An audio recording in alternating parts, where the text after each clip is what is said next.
নববর্ষে পুলিশের উপহার, হিলিতে উদ্ধার 14টি হারানো মোবাইল। ইংরেজি নববর্ষের শুভ দিনে বৃহস্পতিবার 1 জানুয়ারি 2026 তারিখে দক্ষিণ দিনাজপুর জেলা পুলিশের উদ্যোগে এক প্রশংসনীয় মানবিক পদক্ষেপ নেওয়া হলো। হিলি থানার অন্তর্গত এলাকায় বিভিন্ন সময়ে হারিয়ে যাওয়া এবং চুরি হওয়া মোট 14টি মোবাইল ফোন উদ্ধার করে সেগুলো সংশ্লিষ্ট প্রকৃত মালিকদের হাতে তুলে দেওয়া হয়। জানা গিয়েছে, সংশ্লিষ্ট মোবাইল ফোনগুলো হারিয়ে যাওয়ার পর প্রকৃত মালিকরা হিলি থানায় লিখিত অভিযোগ দায়ের করেছিলেন। আর সেই অভিযোগের ভিত্তিতেই তথ্য প্রযুক্তিকে কাজে লাগিয়ে পুলিশ প্রশাসন মোবাইলগুলোর অবস্থান শনাক্ত করে সফলভাবে উদ্ধার করতে সক্ষম হয়।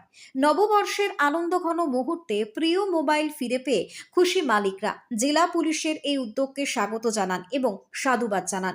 পুলিশ প্রশাসনের পক্ষ থেকে জানানো হয়েছে, সাধারণ মানুষের পাশে থাকতে এবং হারানো সম্পদ উদ্ধারে ভবিষ্যতেও এই ধরনের কর্মসূচি ধারাবাহিকভাবে চালু থাকবে। Bureau report, Hili news Bangla.